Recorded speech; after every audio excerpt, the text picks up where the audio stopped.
Just the experience, I think, Mike, is you know, this is what, the third time he's going to be able to see Antetokounmpo and guys like LeBron. He's being able to see those guys. So just the experience of going through it, I don't think 1 year is going to be enough to get fully acclimated to the NBA or to what guys do and how he can guard them. I think it's just going to be trial and error over a couple of years. So, but there is growth. There's no question about that.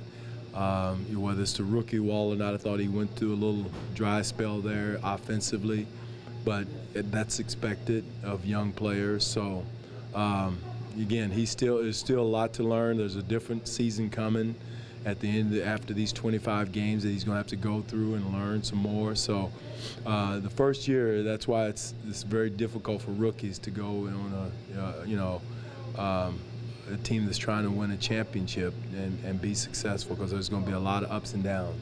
What part of his game has allowed him to play him on a team that has Defense, Doug. I think his defensive presence, his physicality, his body has allowed, because he's kind of the only guy we have like that. And, so that's allowed him to stay on the floor. And plus, too, the fact that we want to grow him. I mean, he's going to have to be a big part of our future, and the only way you're going to do that is either play here or down the G League. And we made a decision to grow him and give him the opportunity to play and have some ups and downs and play through tough spots, and as an organization. As a coach, you preach level-headedness. Does the fact that he doesn't seem to get too phased in situations like this help him going into tough? Yeah, he doesn't get phased. I'm telling you, you wouldn't know what he's thinking, because he'd be a great poker player. I don't play poker, but he'd be a great poker player because you can't read him. But there's a lot going on in there. It's not, don't mistake quietness for lack of knowledge or ignorance or whatever, because he's a smart kid. He's very aware. He knows. You tell him something once, you show him something once on film.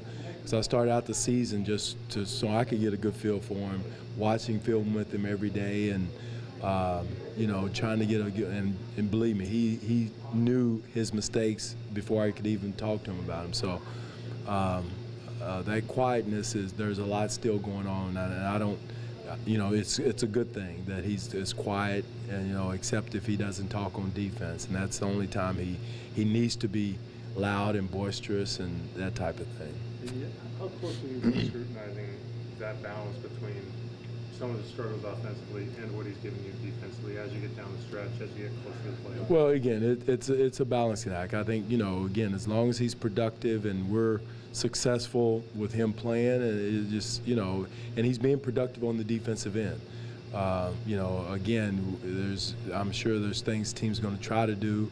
He's going to have to make some shots, and he will, and he does. And he went through a stretch there. He was making shots, and he can make shots. So he's just got to get back to being who he is and being ready to shoot it on the catch and not, hesitate and think too much about shooting and shoot it. He's a good shooter. So there's a balancing act, though.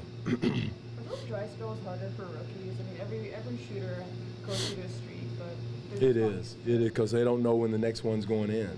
They don't have the history of, okay, I've been through that. I did that 2 years ago. I went through a streak, but after that I hit 5 in a row. So and he doesn't have that to draw from. And again, that's why this league is difficult for rookies. But again, his maturity level helps him in that fact, and he's got some good veterans around him who are allowing him to grow and make mistakes and help him through those tough times too. So, but that's why.